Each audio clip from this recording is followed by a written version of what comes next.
Low carbon अर्थ accelerator programme में पिछले कुछ सालों में भारतीय स्टार्टअप्स की भागीदारी लगातार बढ़ रही है, लेकिन भारत ही नहीं, मंगोलिया, बांग्लादेश और पाकिस्तान जैसे देशों में भी क्लाइमेट टेक्नोलॉजी में बड़े सारे इनोवेटिव प्रोग्राम्स उभर कर आए हैं।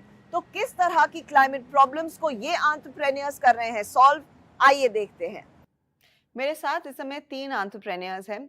कराची की दाबीर हिमानी, गांधीनगर या अहमदाबाद में काम कर रही है अंकिता विजय वर्गिया, और साथ ही जॉयदीप मंडल जो नवी मुंबई में अपनी स्टार्टअप चलाते हैं। और अंकिता, आप किस बेसिक प्रॉब्लम को लेकर अपने क्लाइमेट टेक में पहल रख चुकी हैं? हमारी कंपनी वेस्ट मैनेजमेंट में ही काम करती है, दबीर की कंपनी की तरह, पर हम लोग फूड वेस्ट में काम करते हैं और हम लोग फूड वेस्ट को साइंटिफिकली ट्रीट करते हैं फॉर बल्क वेस्ट जनरेटर्स।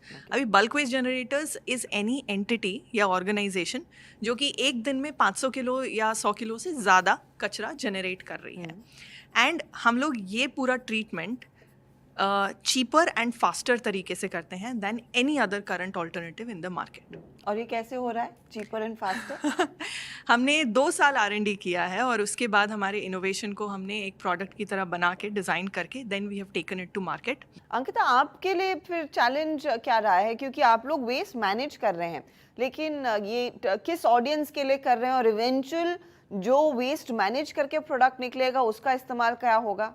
बिल्कुल सही। आई थिंक हमारे लिए बिगेस्ट चैलेंज जो था वो प्रोडक्ट मार्केट फिट फाइंड करना था। हमने जो प्रोडक्ट इनोवेट किया है उसका एक्चुअल कस्टमर सेगमेंट कौन सा होगा जो हमें पैसे भी दे सके, वो एक बार हमने नेल डाउन किया। उसके बाद अब हम उसी सेगमेंट को टारगेट करके पहले अपना बिजनेस ग्रो कर रहे हैं, उसके बाद उसी में हम लोग और इनोवेशंस करके और बाकी कस्टमर सेगमेंट्स पे भी जाएंगे, जैसे कि MSW which is municipal solid waste, सरकार जो हैंडल करती है, या फिर और different types of biodegradable waste भी। अभी हमारा target audience corporates, industries, townships, कोई भी बल्क वेस्ट जनरेटर जो कम से कम 500 किलो या 1 टन पर डे का फूड वेस्ट से ज़्यादा जनरेट कर रही है और उसके पास कॉन्सेंट्रेटेड जगह पे, एक ही जगह पे वो वेस्ट अवेलेबल हो। ओके, पर उससे जो प्रोडक्ट बनता है उसका इस्तेमाल कहाँ पर हो सकता है? उससे हम लोग एक लिक्विड बायो फर्टिलाइजर बना रहे हैं, जो अभी फील्ड ट्रायल्स और रिसर्च में है। उसका इस्तेमाल एग्रीकल्चर में होगा और वो एक ऑल्टरनेटिव है as an organic bio fertiliser as compare to chemical fertilisers.